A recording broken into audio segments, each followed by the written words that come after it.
Lagos to host Southwest governors. Federal government to revive textile industry.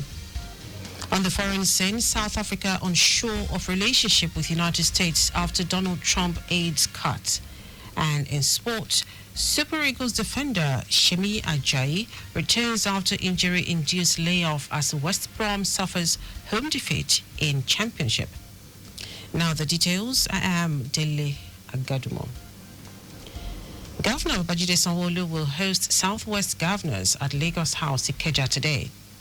The Southwest Governors Forum will discuss issues of common interest such as agriculture and food security to advance economic growth, foster collaboration and enhance development initiatives in the zone. Security of lives and property will also be part of the agenda. A similar meeting was held in Lagos on June 10, 2024, when Governor Sanwo-Olu was unanimously appointed as chairman of the forum. The Lagos Waste Management Authority, LOMA, has ramped up its night surveillance operations, leaving no hiding place for persons hiding under the cover of darkness to dispose of their waste at illegal locations. Managing Director and Chief Executive Officer of LOMA, Muyiwa Gbadigeshi, noted that the agency's surveillance and enforcement teams were operating round the clock to track and apprehend individuals who defy waste management regulations. He noted that the heightened night monitoring is yielding results as multiple arrests had been made in recent times. Gbadigeshi stressed that LOMA is not only intensifying enforcement but also expanding its public sensitization efforts as the agency's advocacy team is conducting door-to-door awareness campaigns, educating residents on proper waste disposal practices. He urged residents to report challenges or dissatisfaction with waste collection services to LOMA instead of resorting to illegal dumping, particularly at night, as loose waste at illegal dump sites indicates that many households around the area do not own waste bins.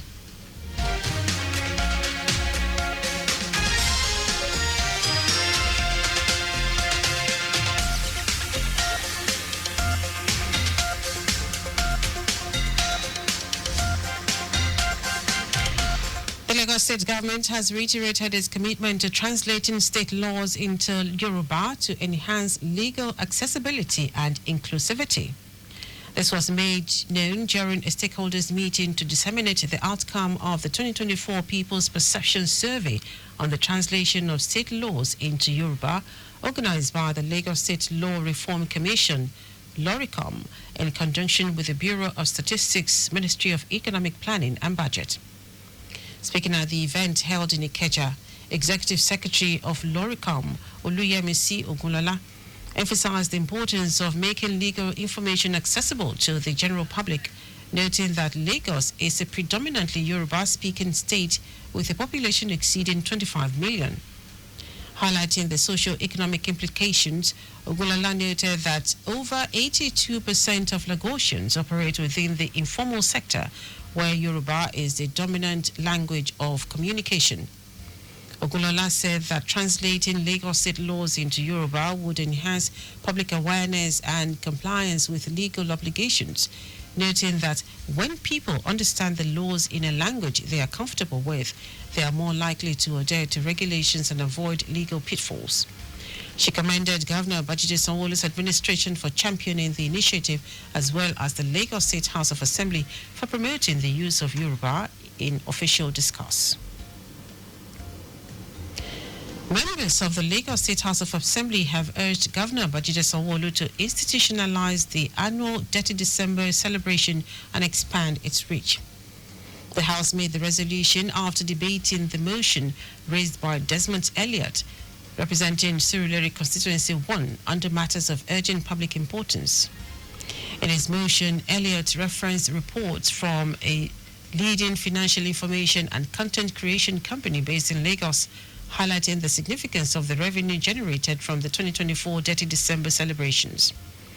According to him, the report indicated that hotels earned approximately $44 million, while short-term rental services recorded $13 million, totaling over $70 million.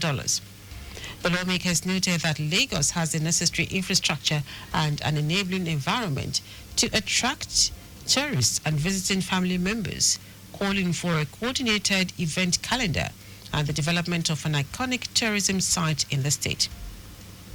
Speaker of the House, Mojisola Miranda, emphasized the need for improved traffic management during the period.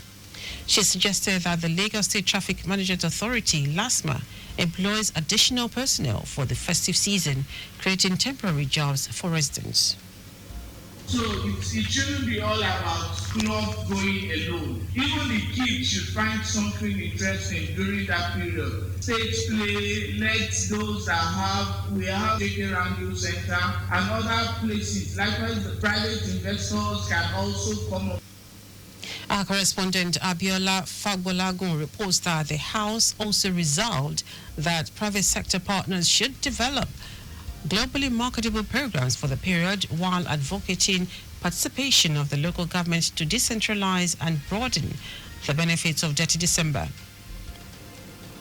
Now to the rest of the stories. The federal government is planning to end the importation of $6 billion worth of textiles annually from China and India, which creates jobs for 750,000 workers in those countries.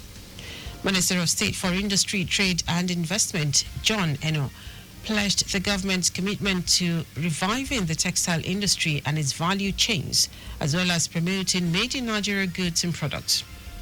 The minister, who is on 3-day tour of industries in Lagos and Ogun State, noted that between 1985 and 1990, the Nigerian textile industry had 250,000 employees with more than 250 companies, but the number of employees has dropped to about 10,000. And I noted that the Tinubu administration key agenda includes economic growth through manufacturing and job creation. The controller of Ogun 1 Area Command, Nigeria Customs Service, Idiroko, Mohammed Shuaibu, has underscored the importance of seamless cross-border trade in driving sustainable economic growth and national prosperity. Shuaibu made the call while speaking at the fourth Art for Economic Development Festival held in Idiroko, Ibokia local government area of Ogun State.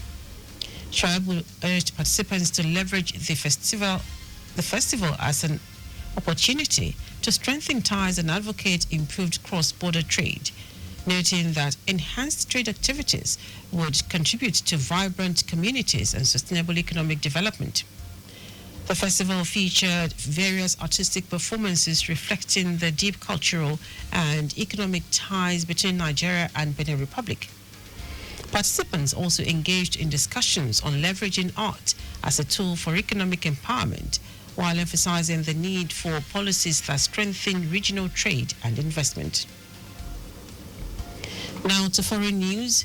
South Africa says it is at a crossroad in its waxing and waning relationship with the United States, following President Donald Trump's controversial decision last week to cut financial aid to the country. Trump said South Africa was pursuing what he called unjust and immoral practices against the white minority Afrikaner community, and by filing a genocide case against Israel in the International Court of Justice in December 2023. His move has sent shockwaves across South Africa, with experts fearing he may go on to use this opportunity to end preferential access to the U.S. market through a special U.S.-Africa trade program known as the Africa Growth and Opportunity Act. The two countries have generally had friendly relations since the end of white minority rule in 1994, when anti-apartheid icon and Nobel Peace Prize winner Nelson Mandela was elected South Africa's first black president.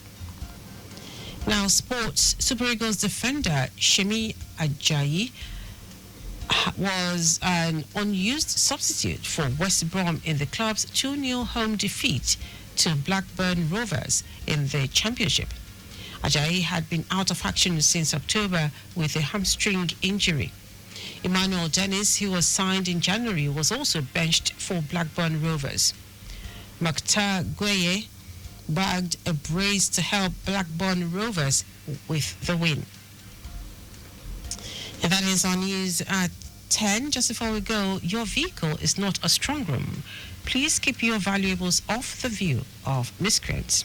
You can follow us and like all our various social media platforms: X at Traffic Radio 961, Facebook Lagos Traffic Radio 96.1 FM, Instagram Lagos Traffic Radio 961.